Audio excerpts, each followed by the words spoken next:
नमस्कार दोस्तों, आपका स्वागत है मेरे इस नए प्लेटफॉर्म द गुरु 0.2 पर। यहाँ हम लोग जो बीपीएससी द्वारा शिक्षक भर्ती का वैकेंसी आया है उसके जीके जीएस का विस्तार से हम लोग अध्ययन करेंगे। तो चलिए स्टार्ट करते हैं। पहला क्वेश्चन है, केंद्र सरकार की नई शिक्षा नीति को लागू करने की प्रक्रिया शुरू करने वाला देश का पहला राज्य कौन बना? तो इसका सही उत्तर है ऑप्शन ए, उत्तराखंड। इसमें क्या है दोस्तों कि पुरानी शिक्षा प्रणाली जो थी वो इंटर तक जो 10+2 था उसी के स्थान पे 5+3+3+4 प्रणाली अब जो शुरू किया गया है। ये वो 3 वर्ष से लेकर 18 वर्ष तक के बच्चों को प्लान इसमें किया गया है, जो 4 चरण में होंगे। पहला चरण है मूलभूत, दूसरा प्रारंभिक चरण, तीसरा मध्य चरण और चौथा माध्यमिक चरण। जो पहला चरण है दोस्तों वो 3 वर्ष लेके 8 वर्ष तक के बच्चों को इसमें रखा गया है। जैसे ऐसे समझिए कि 3 वर्ष जब बच्चा का हो जाएगा तो उसका एडमिशन होगा क्लास वो प्री प्राइमरी में होंगे। उसके बाद वो कक्षा 1 और कक्षा 2 तक के जब 8 साल उसका पूरा हो जाएगा तो 2 साल जो कक्षा 2 के बाद उस वहाँ से निकल जाएंगे। और चलिए उसके बाद सेकंड है प्रारंभिक चरण, वो होगा कक्षा 3 से 5 तक, और मध्य होगा 6 से 8 तक, और माध्यमिक होगा 9 से 12 तक। चलिए तो सेकंड क्वेश्चन हम लोग स्टार्ट करते हैं। बिहार में ऑपरेशन प्रहार संबंधित है, तो इसका सही ऑप्शन होगा ऑप्शन डी, शराबबंदी। इसमें क्या है दोस्तों कि बिहार पुलिस 2022 में इसे शुरू किया था, और शराबबंदी के नियम का उल्लंघन करने पर ऑपरेशन प्रहार के माध्यम से ही अभी जो कार्रवाई हो रही है, जो इसी के माध्यम से हो रही है। शराबबंदी ऐसे हम आपको बताते चले कि शराबबंदी जो लागू हुआ था बिहार में 1 अप्रैल 2016 को लागू हुआ था। ऐसे बात किया जाए कि भारत में और कहाँ कहाँ ये लागू है, तो गुजरात में, नागालैंड में, मिजोरम में, लक्षद्वीप में, ये सब में पहले से ही लागू है। गुजरात में तो जब बॉम्बे से अलग हुआ था गुजरात, उसी समय से मतलब कि 1960 से ही वहाँ शराबबंदी लागू है। तो चलिए हम लोग ऑप्शन 3 पे अब बात करेंगे, क्वेश्चन नंबर 3 पे। तो क्वेश्चन नंबर 3 है, निम्नलिखित में से कौन सा संगठन भारत में सकल घरेलू उत्पाद की गणना करता है? तो इसका सही ऑप्शन हो जाएगा ऑप्शन नंबर ए, राष्ट्रीय सांख्यिकी कार्यालय। राष्ट्रीय सांख्यिकी कार्यालय का मुख्यालय अभी जो नई दिल्ली में है। और ऑप्शन जो डी है उसके बारे में भी हम लोग थोड़ा रिजर्व बैंक के बारे में भी चर्चा कर लेंगे इसी में। तो आरबीआई का मुख्यालय की बात करें तो आरबीआई का मुख्यालय मुंबई में है। मुंबई को भारत की आर्थिक राजधानी भी कहते हैं, मुंबई को भारत की आर्थिक राजधानी भी कहते हैं। और जो आरबीआई की स्थापना हुआ था उसका डेट अगर पूछे तो 1 अप्रैल 1935 को कोलकाता में ही इसका स्थापना हुआ था, मतलब कि आज़ादी के पहले। और जो आरबीआई की स्थापना में सबसे बड़ा योगदान के बात किया जाए तो जो बाबा साहब भीमराव अम्बेडकर जी, उनका बहुत बड़ा योगदान है आरबीआई की स्थापना में।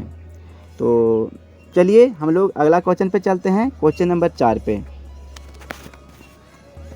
क्वेश्चन नंबर 4 है, आर्थिक संदर्भ में आईआईपी का पूर्ण रूप क्या है? तो आईआईपी का पूर्ण रूप की बात किया जाए तो ऑप्शन नंबर इसमें डी में हम लोग जाएंगे, index of industrial production. IIP Bharat का एक ऐसा सूचकांक है, इस सूचकांक जैसे खनन हो गया, बिजली हो गया, विनिर्माण हो गया, यही सब के बारे में विस्तार से ये पूरा सूचकांक निकालती है और सूचकांक जो जारी करती है। तो सबसे पहले इसका हम फुल फॉर्म जानेंगे, आईआईपी का फुल फॉर्म होता क्या है। तो आईआईपी का फुल फॉर्म होता है index of industrial production. IIP का फुल फॉर्म होता है इंडेक्स ऑफ इंडस्ट्रियल प्रोडक्शन। ऐसे हिंदी में इसको ऐसे भी बोल सकते हैं, औद्योगिक उत्पादन सूचकांक। चलिए तो ठीक है दोस्तों, आगे बढ़ते हैं हम लोग, क्वेश्चन नंबर 5 पे जाते हैं। वीर कुंवर सिंह, जो कुंवर सिंह हैं वो किस राज्य के जमींदार थे? तो ये थे ऑप्शन नंबर बी में जाएंगे, जगदीशपुर के। इनके बारे में थोड़ा सा हम जानते हैं।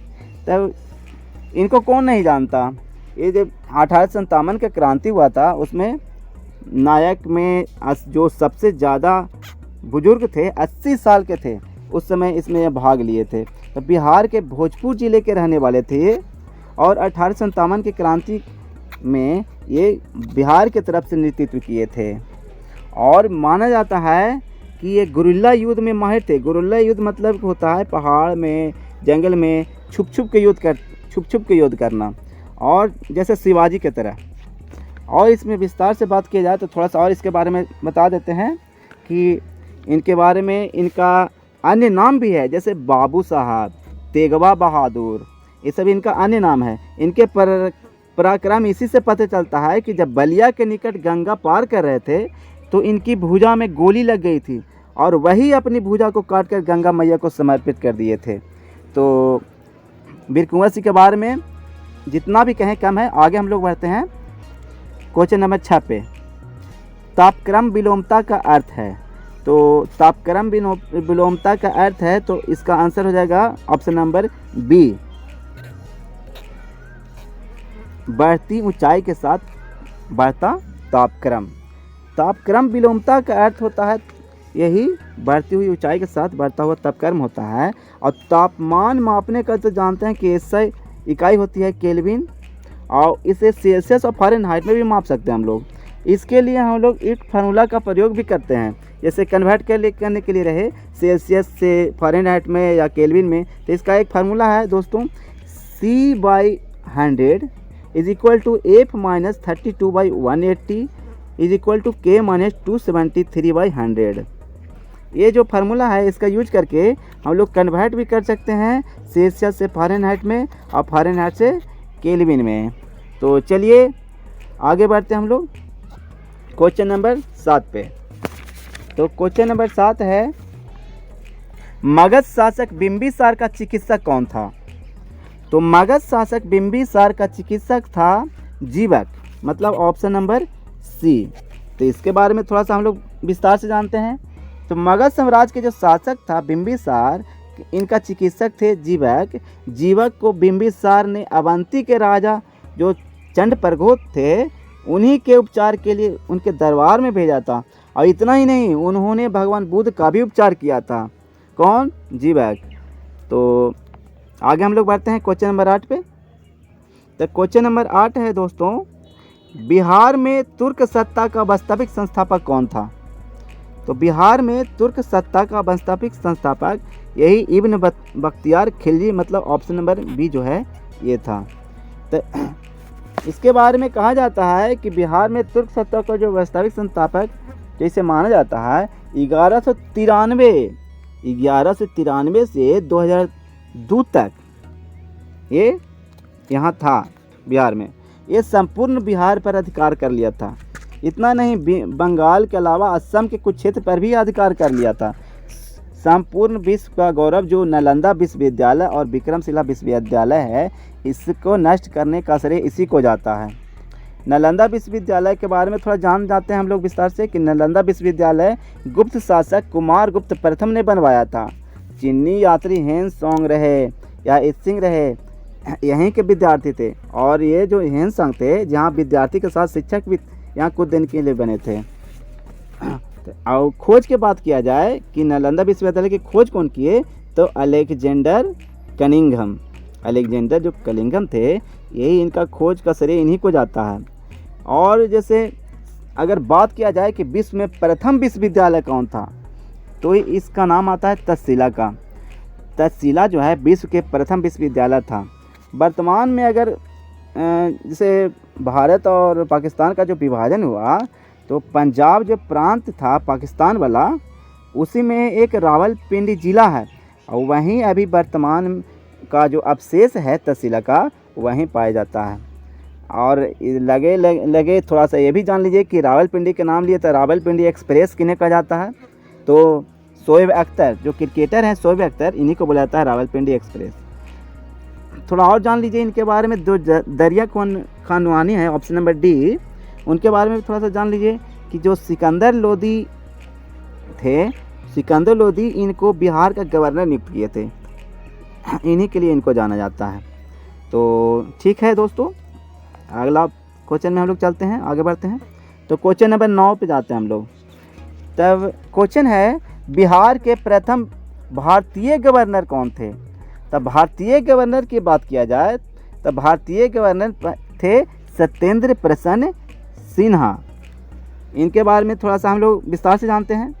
जैसे सत्येंद्र प्रसन्न सिन्हा के बारे में, तो बिहार के प्रथम भारतीय गवर्नर जब 1920-21 में ही ये बने थे। और अगर स्वतंत्र भारत के बाद अगर बात किया जाए बिहार के गवर्नर, तो पहले गवर्नर जय रामदास दौलत राम को माना जाता है। अच्छा, और बिहार के पहले मुख्यमंत्री की भी चर्चा कर लेते हैं, काहे कि ऑप्शन नंबर जो बी है उसमें जो डॉक्टर श्री कृष्ण सिंह हैं उनके बारे में थोड़ा सा हम लोग बात करते हैं। तो पहले जो मुख्यमंत्री थे बिहार के, पहले मुख्यमंत्री का अगर नाम आए तो इन्हीं का नाम आता है, डॉक्टर श्री कृष्ण सिंह।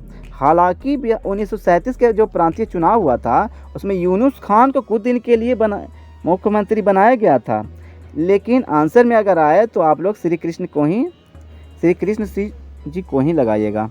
और इन्हें एक और नाम से जाना जाता है, आप लोग जान ही रहे हैं, बिहार केसरी श्री कृष्ण सिंह। तो और हम लोग आगे बढ़ते हैं और जानते हैं थोड़ा ब्रज किशोर प्रसाद के बारे में। ब्रज किशोर प्रसाद के बारे में जानते हैं। जैसे जब राजकुमार शुक्ल थे, जो माना जाता है कि गांधी जी को यही चंपारण लाने का श्रेय जाता है इन्हीं का, राजकुमार शुक्ल का। लेकिन राजकुमार शुक्ल के साथ में उस समय जो कल यहाँ पे लखनऊ में 1916 में अधिवेशन चल रहा था, जब राजकुमार शुक्ल उनको न्योता देने गए थे महात्मा गांधी जी को, तो ब्रज किशोर प्रसाद भी उनके साथ थे।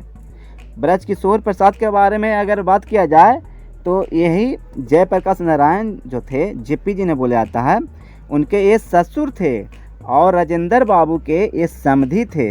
यानी कि इनकी एक बेटी की शादी जयप्रकाश नारायण से हुई और एक की शादी राजेंद्र बाबू के बेटे से हुई थी। चलिए, तो हम लोग ऑप्शन नंबर डी के बारे में भी थोड़ा सा बीपी मंडल के भी जानते हैं। तो इनका पूरा नाम बिंदेश्वरी प्रसाद मंडल है। ये बिहार के मुख्यमंत्री भी बने और इनके सबसे बड़ी प्रसिद्धि मंडल आयोग के निर्माता और अध्यक्ष के रूप में हुई है। पिछड़े वर्गों के सरकारी नौकरी में 27% आरक्षण की बात की जाए तो सबसे बड़ा श्रेय इन्हीं को जाता है। तो चलिए दोस्तों, अगला क्वेश्चन पे चलते हैं, क्वेश्चन नंबर 10 पे। तो क्वेश्चन नंबर 10 है, संथाल विद्रोह के नेता कौन थे?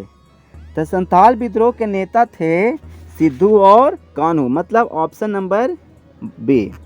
तो कह रहा है जो हम लोग इसको थोड़ा सा डिटेल में चर्चा करते हैं, तो वर्तमान में जो झारखंड के संथाल क्षेत्र है वहाँ पे 1855-56 अर्थात 1857 की जो क्रांति हुई थी ना, उसके थोड़ा पहले यह हुआ था।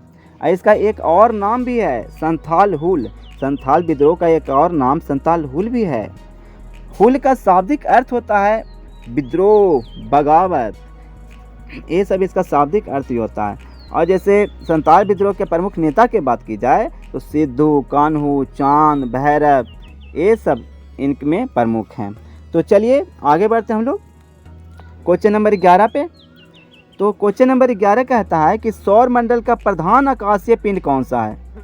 तो इसका हो जाएगा ऑप्शन नंबर डी, मतलब सूर्य। सूर्य है, जो जितना भी 8 को ग्रह है उसके केंद्र में कौन है? तो सूर्य है। 8 ग्रह के केंद्र में सूर्य है और सभी को प्रकाश देता है, यही सूर्य देता है। तो आगे बढ़ते हैं हम लोग क्वेश्चन नंबर 12 पे।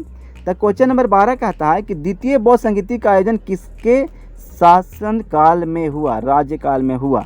तो इसका सही आंसर तो जान ही रहे हैं दोस्तों आप लोग कि इसका सही आंसर है कालाशोक। तो कालाशोक इसका सही आंसर है। तो इसका थोड़ा सा हम लोग डिटेल में भी जाते हैं। तो द्वितीय बौद्ध संगीति जो हुआ था ये कालाशोक के शासनकाल में हुआ था। और कहाँ हुआ था? वैशाली में हुआ था।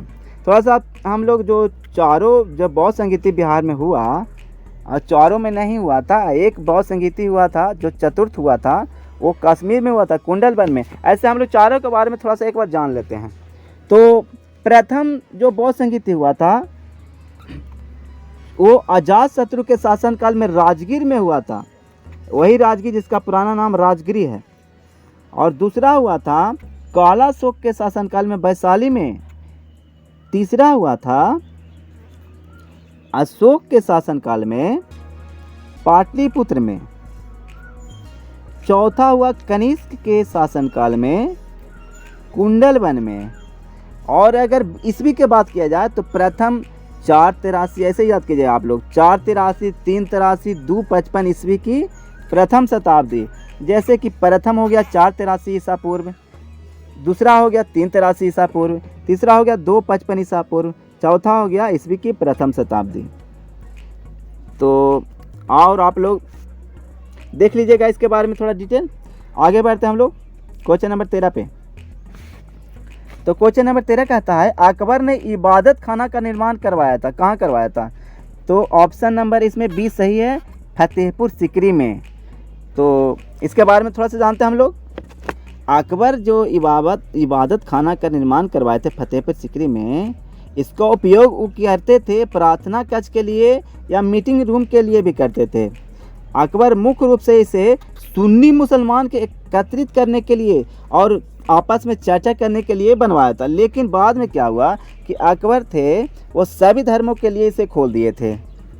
और अकबर के जान ही रहे हैं कि अकबर का मकबरा कहाँ है, जो ऑप्शन नंबर सी है, यही सिकंदरा में। सिकंदरा आगरा से कुछ दूरी पे है, आगरा में ही लगभग में। तो आगे बढ़ते हैं हम लोग क्वेश्चन नंबर 14 पे। तो क्वेश्चन नंबर 14 है दोस्तों, आर्य समाज की स्थापना हुई थी। तो इसका सही आंसर है आर्य समाज की स्थापना कब हुआ था? तो ऑप्शन नंबर ए 1875 में। 1875 में जो आर्य समाज का स्थापना हुआ था, कौन किए थे? दयानंद सरस्वती। दयानंद सरस्वती के द्वारा इसका स्थापना किया गया। और बात किया जाए कहाँ, तो स्थान है बम्बई। बम्बई में इसका स्थापना किया गया था। और बम्बई में जब इसका स्थापना किया गया तो वेदों के प्रचार के लिए इसका स्थापना किया गया था। और इसके बाद में इनके बारे में थोड़ा सा और विस्तार से जानते हैं कि जो इनका मूल नाम था, जो बचपन का नाम था दयानंद सरस्वती का, उनका नाम था मूल शंकर। और जो वेदों के प्रचार के लिए आर्य समाज की स्थापना किए तो एक नारा भी दिए थे, वेदों की ओर लौटो। कौन दिए थे? स्वामी दयानंद सरस्वती। भारत का मार्टिन लूथर किंग भी इन्हें कहा जाता है, याद रखिएगा। भारत का मार्टिन लूथर किंग किन्हें कहा जाता है? दयानंद सरस्वती को। और भी जानिए, बहुत बड़ा उपलब्धि है जो अभी वर्तमान में डीएवी है, तो डीएवी का नाम भी इन्हीं के नाम पे रखा गया है। इनके जो बाद में जो शिष्य थे वही इनका स्थापना किए थे। ऐसे विस्तार में ना जाते हुए हम लोग आगे बढ़ेंगे, विस्तार में करेंगे तो काफ़ी समय लगेगा, तो फिर कभी हम लोग चर्चा करेंगे इसके बारे में। तो क्वेश्चन नंबर 15 पे जाते हैं हम लोग। क्वेश्चन नंबर 15 है, निम्न में से कौन काकोरी कांड से संबंधित नहीं है? नहीं है कह रहा है दोस्तों, ध्यान से देखिएगा। तो मतलब कि इसका ऑप्शन नंबर हो जाएगा सी, सूर्य से नहीं है। अशफाक उल्ला खां भी थे, राजेंद्र लाहिड़ी भी थे, राम प्रसाद बिस्मिल भी थे। 9 अगस्त 1925 के बात है। कब? 9 अगस्त 1925 के बात है। और इनको जो भारत सरकार है ना, जो पहले इसको बुक में भी और उसमें बोला जाता था काकोरी कांड, लेकिन भारत सरकार इस पे सुधार करवा के और काकोरी एक्शन का नाम दिया इसको, काकोरी एक्शन। और अब ये भी जानते हैं कि काकोरी है कहाँ पे? तो यूपी के लखनऊ ज़िला में ये काकोरी पड़ता है। लखनऊ जो यूपी का ज़िला है वही है काकोरी, वहीं एक जगह है काकोरी। वही क्या हुआ था कि अशफाक उल्ला खां, राम प्रसाद बिस्मिल थे, राजेंद्र लाहिड़ी थे, ये सब एक एसोसिएशन से जुड़े हुए थे, हिंदुस्तान रिपब्लिकन एसोसिएशन। यही हिंदुस्तान रिपब्लिकन एसोसिएशन जिनकी स्थापना 1924 में हुआ था, यही सब जो हिंदुस्तान रिपब्लिकन एसोसिएशन के सदस्य थे, ये ट्रेन में से जो ट्रेन जा रही थी उसी में से पूरा खजाना को लूट लिए थे। यही कहलाता है काकोरी एक्शन। बाद में हिंदुस्तान सोशलिस्ट रिपब्लिकन एसोसिएशन बना था 1928 में। फिर से सुनिए, हिंदुस्तान सोशलिस्ट रिपब्लिकन एसोसिएशन, मतलब पहले था हिंदुस्तान रिपब्लिकन एसोसिएशन, बाद में बना हिंदुस्तान सोशलिस्ट। सोशलिस्ट शब्द इसमें जोड़ दिया गया जब इसमें भगत सिंह और चंद्रशेखर आज़ाद भी इसमें शामिल हुए। अब कब के बात है ये? तो ये 1928 के बात है दोस्तों। तो ठीक है, आगे बढ़ते हैं हम लोग और क्वेश्चन नंबर 16 पे चर्चा करते हैं। भारतीय संविधान का कौन सा भाग मौलिक अधिकार से संबंधित है? तो मौलिक अधिकार से संबंधित है, तो जान रहे हैं दोस्तों आप लोग कि इसका आंसर ऑप्शन बी होगा, ऑप्शन ए होगा। भाग 3, मौलिक अधिकार अनुच्छेद 12 से 35 में इसका चर्चा है। और टोटल अगर मौलिक अधिकार की बात किया जाए तो मौलिक अधिकार टोटल 6 है। पहले मौलिक अधिकार 7 था, लेकिन 44वें संविधान संशोधन जो हुआ 1978 में, उसमें संपत्ति के अधिकार को हटा दिया गया। और इसके बाद किया जाए कि मौलिक अधिकार लिया कहाँ से गया है, तो ये अमेरिका के संविधान से लिया गया है दोस्तों। ठीक है, तो आगे बढ़ते हैं हम लोग, आगे बढ़ते हैं क्वेश्चन नंबर 17 पे आते हैं। तो क्वेश्चन नंबर 17 कहता है कि पंचायती राज को सुदृढ़ करने हेतु निम्नलिखित में से कौन सा भारतीय संविधान संशोधन किया गया। तो इसका सही आंसर होना चाहिए 73वां संविधान संशोधन, मतलब ऑप्शन ए। ठीक है दोस्तों, थोड़ा सा इसके बारे में बहुत विस्तृत से चर्चा करने की ज़रूरत है। थोड़ा चलिए तो इसके बारे में चर्चा करते हैं। तो 73वां संविधान संशोधन के बारे में, तो जो 73वां संविधान संशोधन हुआ तो पंचायती राज को सुदृढ़ करने के लिए ही इसके लाया गया था। लेकिन अगर 86वां की बात किया जाए, 86वां संविधान संशोधन, मतलब ऑप्शन नंबर इसके बारे में जानिए, सी के बारे में। तो इसमें क्या था ना कि 86वां संविधान संशोधन इस शिक्षा के अधिकार को मौलिक अधिकार बनाया गया था इसी संविधान संशोधन के तहत। जैसे 86वां संविधान संशोधन जो संविधान संशोधन अधिनियम आया था, ये 2002 में आया था। कब आया था? 2002 में। 86वां संविधान संशोधन अधिनियम कब आया? 2002 में आया। उसमें अनुच्छेद 21A जोड़ा गया और इसके तहत ही घोषणा हुआ कि राज्य 6 से लेकर 14 वर्ष के सभी बच्चों को निःशुल्क और अनिवार्य शिक्षा प्रदान करेगी। ठीक है, तो देखिए फिर उसके बाद है ऑप्शन नंबर डी, मतलब 42वें संविधान संशोधन के बारे में भी थोड़ा सा लगे हम लोग थोड़ा चर्चा कर ही लेते हैं ऑप्शन नंबर डी के बारे में। तो इसमें जो 42वां संविधान संशोधन जो हुआ था, इसी में प्रस्तावना में समाजवादी, पंथ निरपेक्ष और अखंडता शब्द जोड़ा गया था। मतलब 3 वो शब्द जोड़ा गया था प्रस्तावना में। कौन कौन? समाजवादी, पंथ निरपेक्ष और अखंडता। कब जोड़ा गया था? 42वें संविधान संशोधन में जोड़ा गया था 1976 में। 10 मौलिक कर्तव्य भी इसी के तहत जोड़ा गया था दोस्तों। जो 10 को मौलिक कर्तव्य जोड़ा गया था, अभी वर्तमान में 11 है और शुरू में 10 जोड़ा गया था 42वें संविधान संशोधन के तहत ही।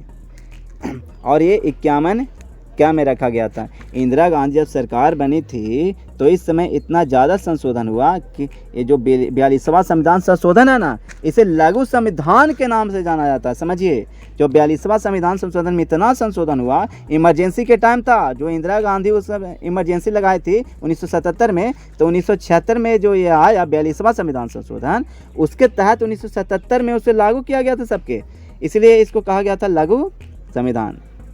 तो आगे बढ़ते हैं हम लोग क्वेश्चन नंबर 18 पे। तो क्वेश्चन नंबर 18 कहता है अंतर्राष्ट्रीय न्यायालय का मुख्यालय कहाँ स्थित है। तो अंतर्राष्ट्रीय न्यायालय का मुख्यालय option number A the Hague में है। तो द हेग में है, तो ऑप्शन नंबर बी जो लंदन है उसके बारे में भी चर्चा कर लेते हैं। तो एमनेस्टी इंटरनेशनल का मुख्यालय यहाँ है दोस्तों। BBC का मुख्यालय, जो BBC है उसका मुख्यालय भी यही है लंदन में। एमनेस्टी इंटरनेशनल मतलब समझे, मानवाधिकार की बात यही करता है। पूरी दुनिया में मानवाधिकार का सबसे बड़ा रक्षक यही है, एमनेस्टी इंटरनेशनल। इसी का मुख्यालय लंदन में है। पेरिस में, ऑप्शन नंबर सी के बारे में चर्चा कर लीजिए। तो यहाँ है यूनेस्को का मुख्यालय। किसका दोस्तों? यूनेस्को का मुख्यालय है। कहाँ? पेरिस में। और ऑप्शन नंबर डी जो न्यूयॉर्क है ना, वहाँ UNO यूनाइटेड नेशन ऑर्गेनाइजेशन जो है, संयुक्त राष्ट्र संघ, उसका मुख्यालय यही है न्यूयॉर्क में। यूनिसेफ का भी मुख्यालय यही है न्यूयॉर्क में। यानी 2 मुख्यालय यहाँ पे मेन, यूनिसेफ और UNO का मुख्यालय कहाँ दोस्तों? न्यूयॉर्क में। ठीक है, तो आगे बढ़ते हैं क्वेश्चन नंबर 19 पे हम लोग। तो क्वेश्चन नंबर 19 कहता है ना कि जनसंख्या नियंत्रण व परिवार नियोजन विषय भारतीय संविधान के अंतर्गत किस सूची में शामिल है। तो इस सूची में शामिल कौन सा है जनसंख्या नियंत्रण परिवार नियोजन? तो ऑप्शन नंबर ए में हम लोग जाएंगे, समवर्ती सूची में। अगर विषय की बात किया जाए तो जान ही रहे हैं कि राज्य सूची में सूची के प्रकार के, सूची 3 प्रकार के, राज्य सूची, केंद्र सूची और समवर्ती सूची। भारतीय संविधान के मूल, जब भारतीय संविधान जो बनी थी तो प्रारंभ में 8 गो अनुसूचियाँ थी, वर्तमान में इसकी संख्या 12 है। शुरू में 8, अब है 12। जब 7वीं अनुसूची के तहत अनुच्छेद 246 में 3 जो 7वीं अनुसूची है ना, तो उसी में जो अनुच्छेद 246 है, फिर सुनिएगा, 7वीं अनुसूची के तहत जो अनुच्छेद है, अनुच्छेद 246, उसी में 3 अनुसूचियां हैं, राज्य सूची, केंद्र सूची और समवर्ती सूची। वर्तमान में राज्य सूची में 61 विषय, राज्य सूची में 61 विषय, केंद्र सूची में 100 विषय हो चुका है, केंद्र सूची में 100 विषय, और समवर्ती सूची जिसपे कानून बनाने का अधिकार दोनों को है, राज्य को भी और केंद्र को भी, इसकी संख्या है 52। मतलब राज्य सूची 61, केंद्र सूची 100 और समवर्ती सूची 52। तो ठीक है दोस्तों, आगे बढ़ते हैं हम लोग क्वेश्चन नंबर 20 पे। तो क्वेश्चन नंबर 20 कहता है कि निम्नलिखित में से कौन सा नीति निर्देशक सिद्धांत विदेश नीति से संबंधित है। तो विदेश नीति से संबंधित है तो ऑप्शन नंबर ए हो जाएगा अनुच्छेद 51, मतलब ऑप्शन नंबर सी, यही नीति निर्देशक सिद्धांत जो है ये विदेश नीति से संबंधित है। तो हम लोग जो बचा तीनों उसी के बारे में भी थोड़ा चर्चा कर लेते हैं। अनुच्छेद 50, तो अनुच्छेद 50 है ये कार्यपालिका से जो न्यायपालिका का जो पृथक्करण है इसका बात करता है। फिर सुनिएगा, अनुच्छेद 50 कार्यपालिका से न्यायपालिका का पृथक्करण, अनुच्छेद 50। अनुच्छेद 49 की बात करेंगे तो अनुच्छेद 49 जो है जो राष्ट्रीय महत्व के स्मारक स्थान वस्तुओं का संरक्षण की बात करता है। कौन? अनुच्छेद 49 क्या कहता है? राष्ट्रीय महत्व के स्मारक स्थान और वस्तुओं का संरक्षण की बात करता है ये। अनुच्छेद 48 की बात कर रहे, थोड़ा सा डी के बारे में थोड़ा चर्चा कर लेते हैं। तो ये जो एक करता है बात तो पर्यावरण संरक्षण का बात यही करता है।